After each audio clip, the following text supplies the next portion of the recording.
Welcome to Electric Machines Practical. Lab instructor is Linta Khalil. Experiment number 2. To study the voltage ratio and turns ratio of a transformer. Voltage transformer. Voltage transformer basically voltage transformer को हम लोग कहते हैं कि ये इसको consider किया जाता है as an electric component rather than an electronic component.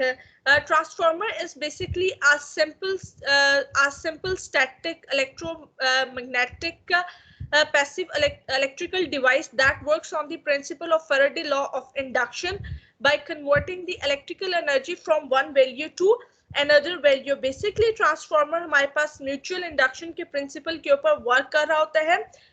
Mutual induction क्या है? Mutual induction is the process by which a coil of wire magnetically induces a voltage into another coil. And basically transformers को हम लोग use करते हैं for decreasing or increasing the voltage and current level of their supplies without modifying its frequency and the amount of electrical power being transferred from one winding to another via the magnetic circuits. And there are two types of the transformers basically used. One is the step-up transformer and the second one is the step-down transformer. When a transformer is used to increase the voltage on its secondary winding with respect to the primary, it is called the setup transformer. When it is used to decrease the voltage on the secondary winding with respect to the primary, it is called the step-down transformer. Basically ये एक transmission system है जिसमें आपके पास step up और step down transformers को दिखाया गया है. और टर्न्स रेशियो बेसिकली क्या होती है? ठीक है, टर्न्स रेशियो बेसिकली हमारे पास इक्वल्स होती है primary number of turns and the secondary number of turns को डिवाइड किया जाता है. उनकी जो रेशियो होती है एंड वो कहलाती है टर्न्स रेशियो. ये बेसिकली किस तरह से बनती है, उसका फिनोमिना क्या होता है, ये हम लोग इस बेसिकली डायग्राम से हम लोग इसको समझेंगे. इसमें बेसिकली क्या है, आपके पास लेफ्ट साइड के ऊपर एक वाइंडिंग बेसिकली वाउंड हुई है.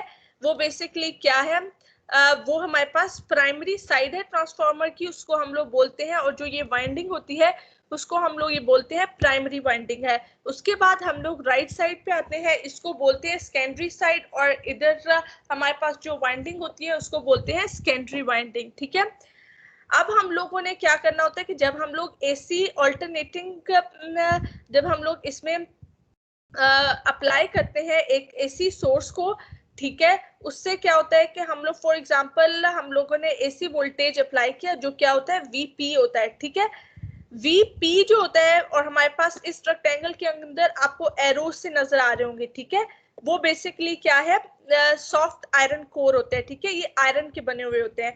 ये बेसिकली क्यों यूज किए जाते हैं, ताकि हमारा जो फ्लक्स है वो आसानी से फ्लो कर सके. ठीक है, अब मैंने वीपी अप्लाई किया तो क्या होता है कि हमारे पास इसमें प्राइमरी वाइंडिंग में हमारे पास क्या होता है, आईपी करंट फ्लो होता है. ठीक है, जैसे आईपी करंट फ्लो होता है हमारे पास एक फ्लक्स निकलता है.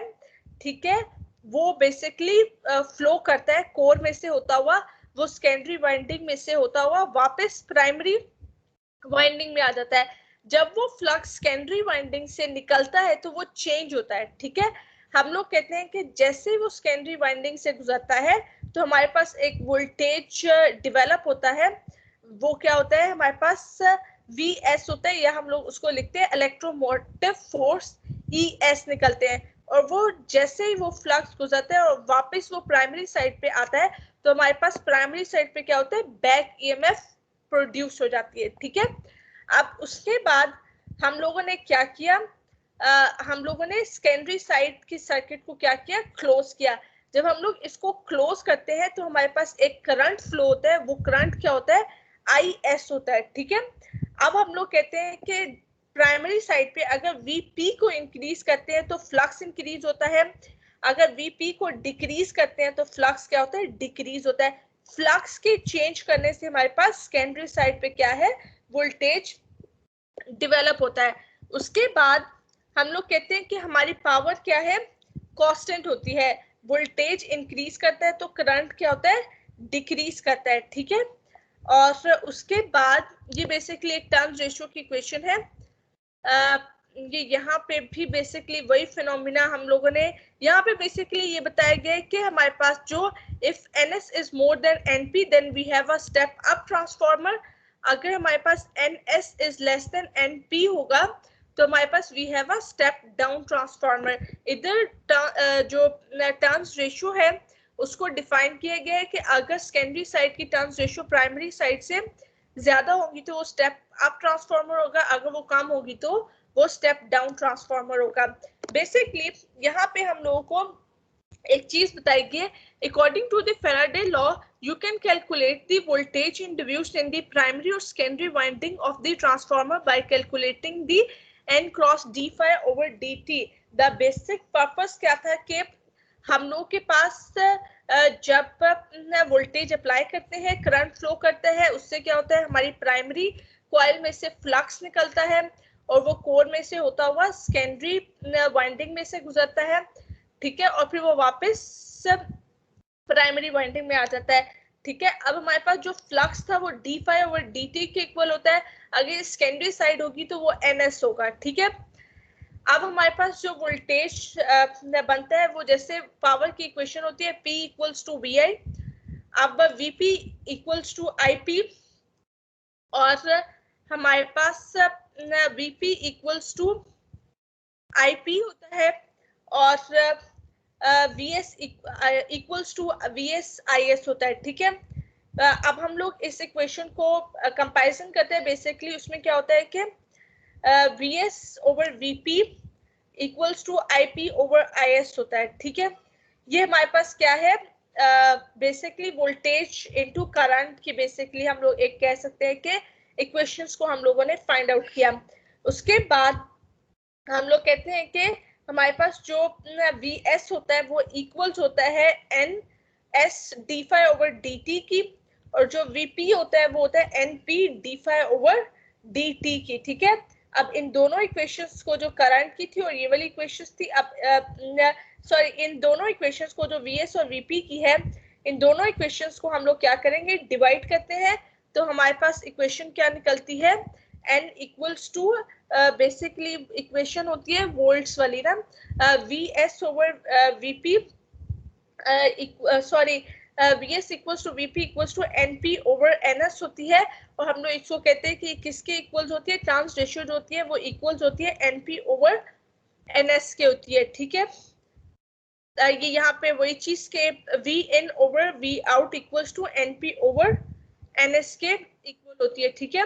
और इसके बाद ये बेसिकली आपका लैब परफॉर्मेंस की एक पिक्चर ली गई है। इस लैब परफॉर्मेंस में आपके पास जहाँ पे ब्लू वायर्स है सारी आपकी राइट साइड पे अपर पे, वो बेसिकली हम लोगों ने एक वॉट मीटर बनाया हुआ है और हम लोगों ने इसकी प्राइमरी और सेकेंडरी साइड पे वोल्टेजेस अप्लाई किए VP के। बेसिकली आपकी जो सबसे पहली इधर है जिसमें ब्लू और ब्लैक वायर है, बेसिकली ये आपका प्राइमरी साइड है, इसमें VP वोल्टेज बिल्डअप होता है जो आपका वॉट मीटर है, वहां पे आप लोग का VS की वैल्यू आती है, उससे क्या होता है आप करंट वाली जो इक्वेशन होती है जो मैंने आपको बताई है अभी, उससे आप करंट निकालते हैं और फिर आप N equals to NP over NS की इक्वेशन जिसमें आप equals to VP equals to VS over VP जो था equals to NP over NS थी, आपके पास दोनों वोल्टेजेस आ जाते हैं। आप उससे क्या करते हैं, आप अपने प्राइमरी और सेकेंडरी साइड की जो नंबर ऑफ टर्न्स होती है उसको फाइंड आउट करते हैं और यहाँ से आप लोग बेसिकली वोल्टेज और करंट्स की जितनी भी वैल्यूज होती है उसको आप अचीव करते हैं। इसकी परफॉर्मेंस की जो वीडियो है वो अपलोड हो जाएगी। बेसिकली वो सर मुगीस राज जो है उनकी जो YouTube चैनल है वहाँ पे लैब नंबर 1 और लैब नंबर 2 की जो परफॉर्मेंस की जो वीडियो है वो अपलोड है, आप वहाँ से इसको देख सकते हैं। जो बच्चे फिजिकली वहाँ पे अपेयर होते हैं तो वो बेसिकली इस एक्सपेरिमेंट को उस लैब में भी परफॉर्म कर सकते हैं जैसे उन्होंने फर्स्ट लैब का एक्सपेरिमेंट परफॉर्म किया था। और इस लैब का बेसिकली टेबल एक बनेगा जिसमें हम लोगों ने VP, VS, IP, IS, NP, NS और फ्लक्स की वैल्यूज जो थी उनका डिफरेंट वोल्टेजेस के हम लोग डिफरेंट वोल्टेजेस पे हम लोगों ने उन सारी की वैल्यूज को, जैसे वी एस है, हम लोगों ने इसकी वैल्यूज को इंक्रीज और डिक्रीज किया। यहाँ पे वोल्टेज इंक्रीज और डिक्रीज जो आपको एक ब्लू और रेड कलर का नीचे बड़ा सा बटन नजर आ रहा है उसको प्रेस करते हैं तो वोल्टेज की वैल्यूज इंक्रीज और डिक्रीज होती है। उससे हम लोग क्या करते हैं कि उन वैल्यूज को चेंज करके हमारी जो आगे की वैल्यूज जो आती है, जैसे फ्लक्स की, नंबर ऑफ टर्न्स की, वो सारी वैल्यूज भी क्या होती है, चेंज होती है।